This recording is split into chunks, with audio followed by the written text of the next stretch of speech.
Part 4. Now that we have discovered how the new German Scandies covered Western Europe like the dew in the first wave, check out what they actually tell us next.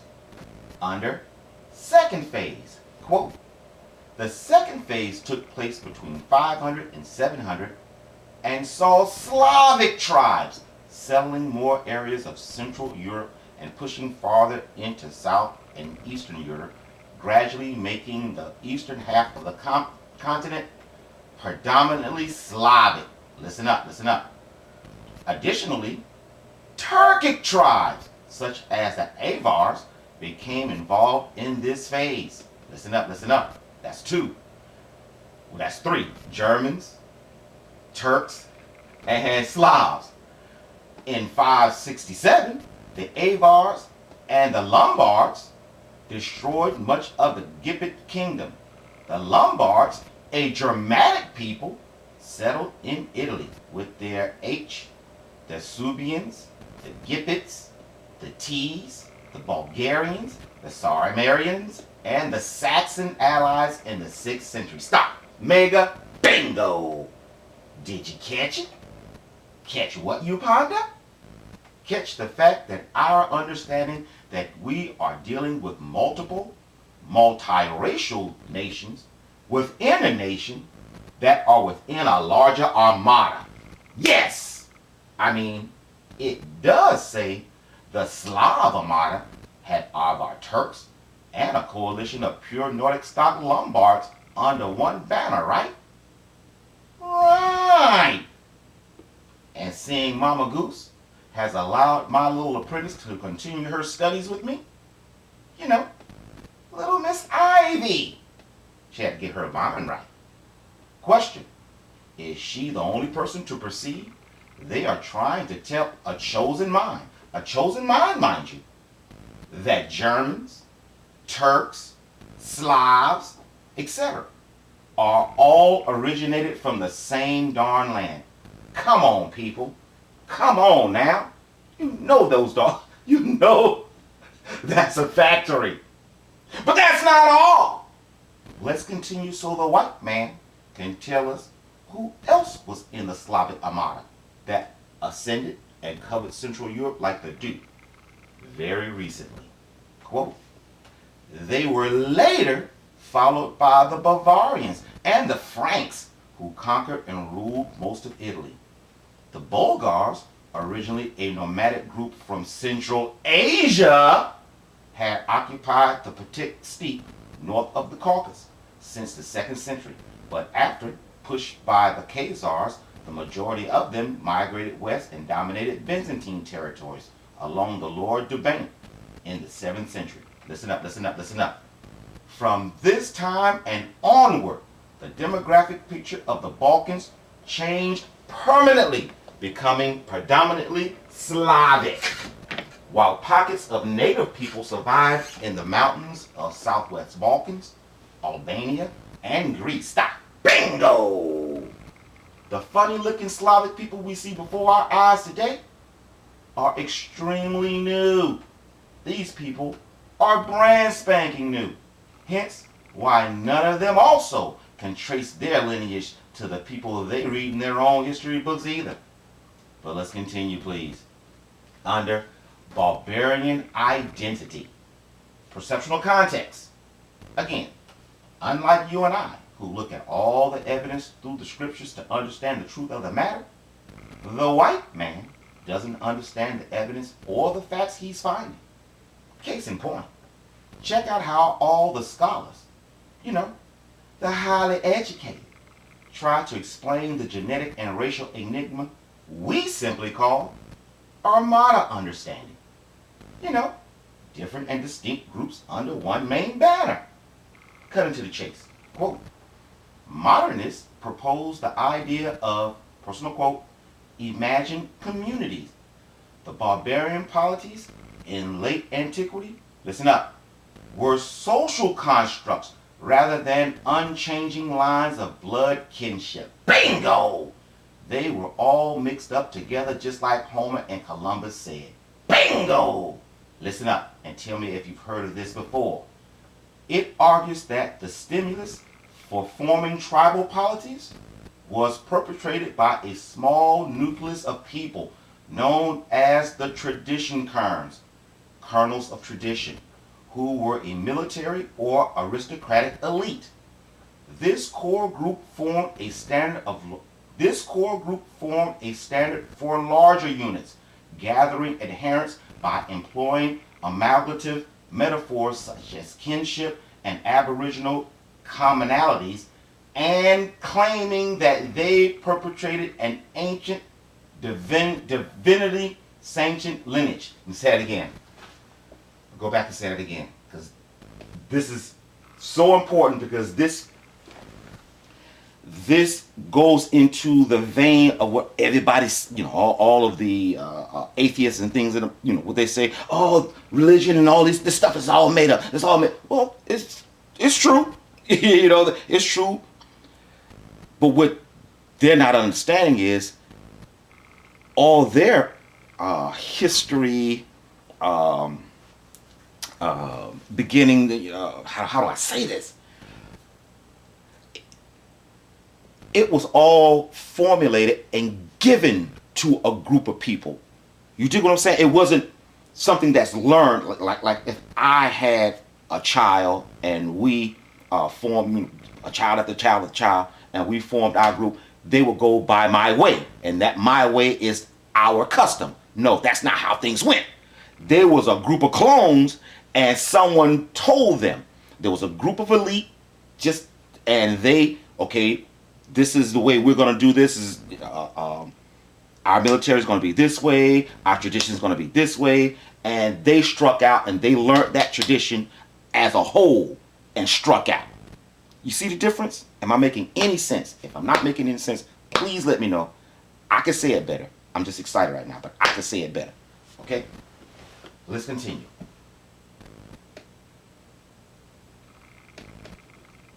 Stop. Bingo! They basically said an armada of different people came forth, and through the urging of the elite warrior class, I say the Shasus, they later formed into the different peoples, races, and creeds we see today. But let's continue for more clues, shall we? Under viewpoints, cutting to the chase. Quote, Halshaw and Noble have argued that such changes stemmed from the breakdown in the Roman political control, which exposed the weakness in the local Roman rule. Instead of large-scale migrations, there were military takeovers by small groups of warriors and their families, who usually numbered only in the tens of thousands. Bingo! The process involved active, conscious decision-making by Roman populations. Listen closely and proceed. Quote, the collapse of centralized control severely weakened the sense of Roman identity in the provinces, which may explain why the provinces then underwent dramatic cultural changes, even though few barbarians settled in them. Let me say it again.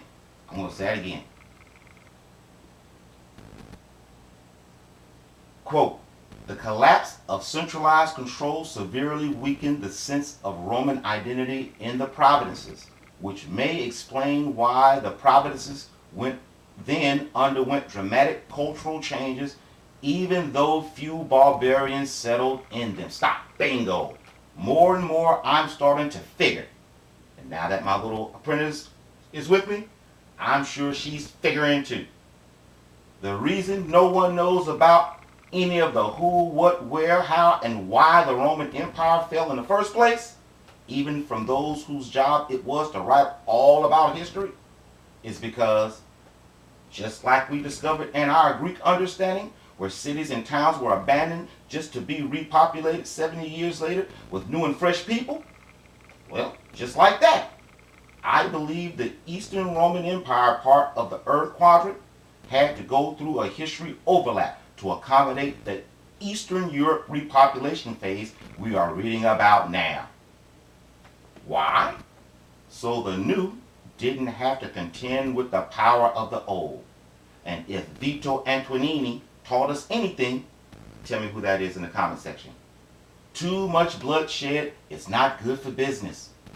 Western Rome was saved until that side had to be overlapped to accommodate when the time was right as well. Check it out.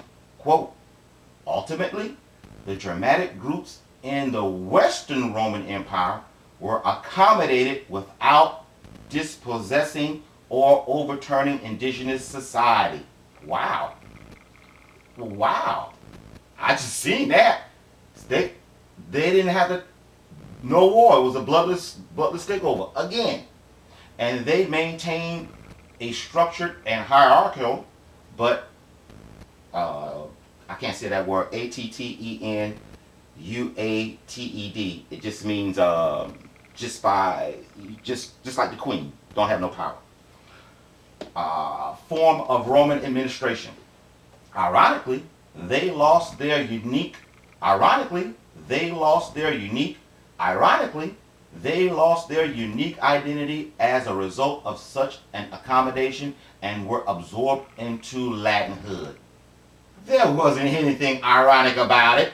That's the New Armada Standard SOP, dummies. You know, pounce, play, become, and destroy. But that's just the Germans. Listen to the Slavs.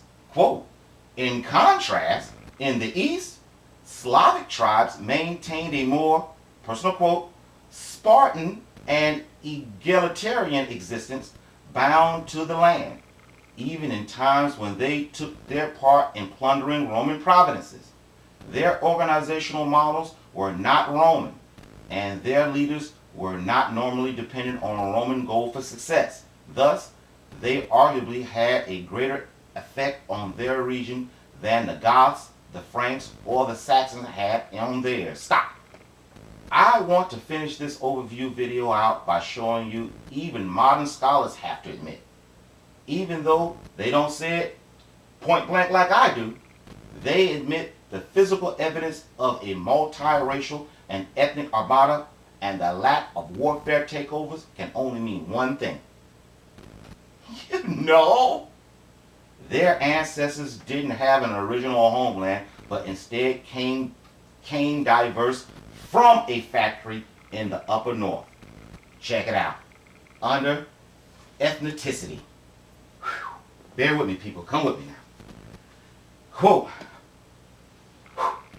based on the belief that particular types of artifacts, elements of personal adornment generally found in a funeral context, are thought to indicate a race and / or ethnicity, you know what I'm saying, of a person buried.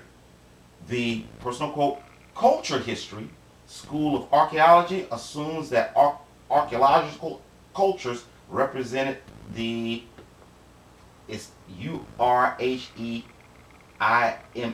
which just means original homeland. This trying to say the original homeland. The tribal polities named in historical sources. As a consequence, the shifting extension of material cultures were interpreted as the expansion of people.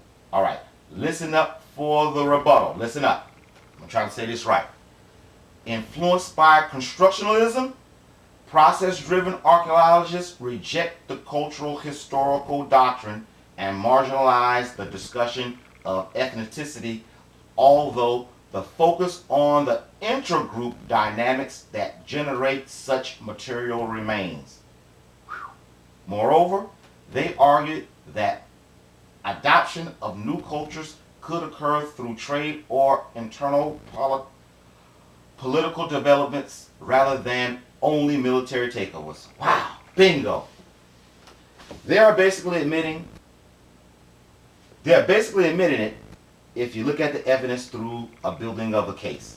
There's no way in Hades all of the diverse nations with their own styles came from one conventional homeland. No! I'm sure they didn't sleep well at night. I'm sorry, ladies and gentlemen. That's it. I messed up. Well, I ain't gonna blame it on anything. But I hope you was going along with me.